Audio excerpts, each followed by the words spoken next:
Magandang araw, mga kareta ko dyan sa mga nangongolekta ng NBA cards at dun sa nagkaka-interest na mangolekta. Sana magustuhan nyo tong video ko. Second day natin sa pagbubukas ng isang mystery pack. So nagbukas tayo kahapon ng isa, magbubukas ulit tayo ng isa ngayon. So, this would go for 21 days, no? Dahil may 21 na mystery packs tayo. So, ngayon pipili tayo, no? Ito yung mga packs natin. So, pipili tayo ng bubuksan. Titingnan natin kung anong laman na makukuha natin. So, titingnan natin kung panalo o talo yung pagbubukas natin. So, ang nakuha natin is mystery pack number 05. No, 05. Okay? So, again, same. But, this card is 2022 and below. 2023 and below. No? Below meaning may mga matatandang cards dito na 80s pa. No?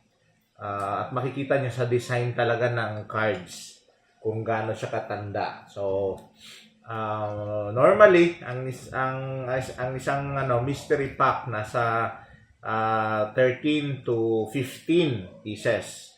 No? So, tingnan natin kung sino ang laman nito. No? Kung sino at anong teams ang laman nito. Minsan swerte, minsan hindi. At kalimitan naman, merong nakakasamang mga nasa 2 to 4 na nalagay natin medyo may pagka medium to rare, no? Parang steak, medium to rare na mga cards. Hindi siya base set, no? Either rookies or either inserts, no?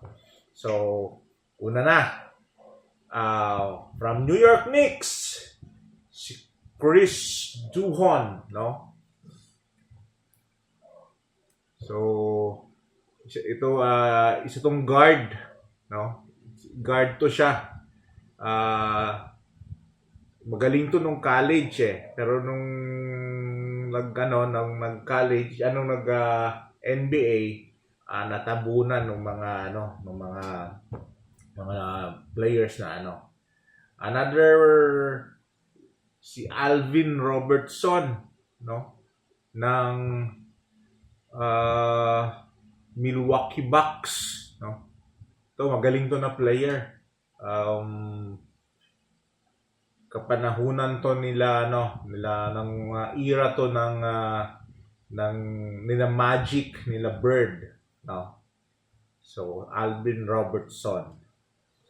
Another one from the Cavs, Skybox din to.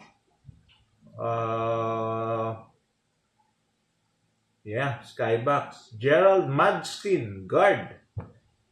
No? So, kita nyo, kung itong klaseng card, dati, part na to ng mga insert cards nila. Another one, it's an insert. It's an insert card. From the Detroit Pistons. Wow. Si Alvin Robertson.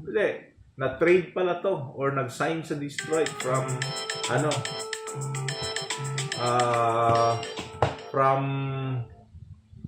Milwaukee.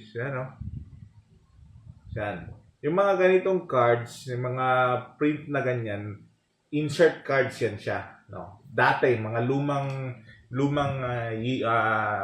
years na mga below 2000 na kalimitan hindi pa kasing galante kumpara ngayon. Oh, from Indiana Pacers. Si Mike Dunleavy, no? So, eto Panini. So, na to na card? 2020s na to na card, no? at least early na to, 2015 and above na to na version na cards. Kita nyo, may mas colorful na siya kumpara nung dati. Pero base card pa lang to, no? This is part of a base card. At ito si Mike Dunleavy ngayon, sa nakakakilala, nasa NBA na to ngayon na front office, ha?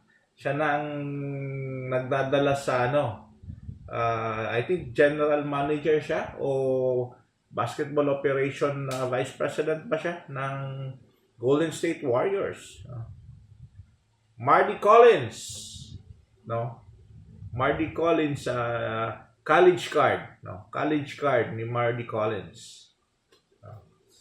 Another one is si Bimbo Coles. No?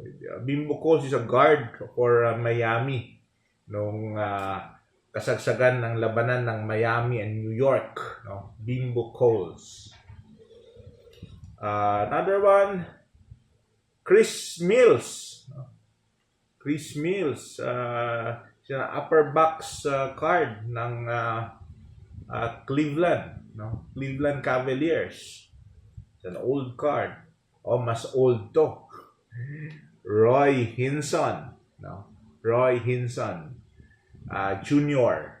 from New Jersey Nets. So ito na card, this is a 1990, no? This is a 1990 NBA card. Galing pa nung ganda pa ng niya, 1990. So pag tiningnan nyo, this is 34-year-old card. Wow. Another one from Skybox, no? Skybox. To, matanda din to. Matandang card din to, no? Joe Barry Carroll, no? Sa mga nakakilala, comment kung hindi ko na to naabutan. Hindi ko na to naabutan. So this is really an old card, and I think this is a 1990. Yeah, Skybox 1990. And swerte tayo ngayon. May 4 siya na inserts, no? May 4 na inserts. Rookie card, no? Cassius Stanley, no? NBA Hoops rookie card ni Cassius Stanley, no? Of Indiana Pacers. Mas may nakakilala nito, no? Kevin Johnson ng Phoenix Suns. Point guard nung time na naglalaro si Barkley sa Phoenix Suns together with Dan Majerle. Sino pa ba? No, sila yung lumaban sa Bulls sa championship, pero natalo sila nung Michael Jordan led Bulls. Another one, Prestige, Carl Landry ng Kings, no? Carl Landry ng Kings. This is I think 6-man player to siya ng Kings, no? 6-man player ng Kings. He's pretty good. Not a superstar, but a pretty good player. And the last card, Hoops Power, Dale Ellis of the Denver Nuggets. Ito, shooter to, no? Ito yung mga kapanahunan nila Craig Hodges ng Chicago Bulls, Steve Kerr ng Chicago Bulls, sila Dan Majerle ng Phoenix Suns. Ito siya sa Denver Nuggets. So yan sila ang mga malakas noong time na. This is a deadly shooter, no? This is a deadly shooter. So yan, natapos na yung mystery pack natin. I do not know. You be the judge, no? You be the judge if it's a bust or a pass, no? It's a pass or fail, no? For the cards. We got how many cards? We got we got 15, no, sorry, 14. We got 14 cards for this mystery pack. So, comment below if nasiyahan kayo, nagustuhan nyo yung mystery pack natin.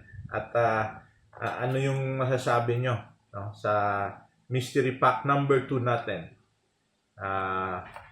Hopefully, I'll see your comments and I'll try to answer and give you feedback. Please share and like and also make the comment so we can have an interaction with what we know on NBA cards. By the way, tomorrow I'll be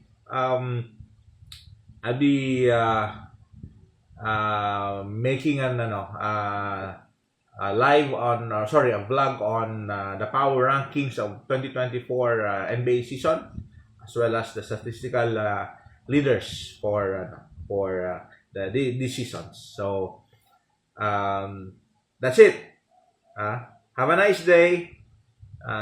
Ciao everyone. Let me out.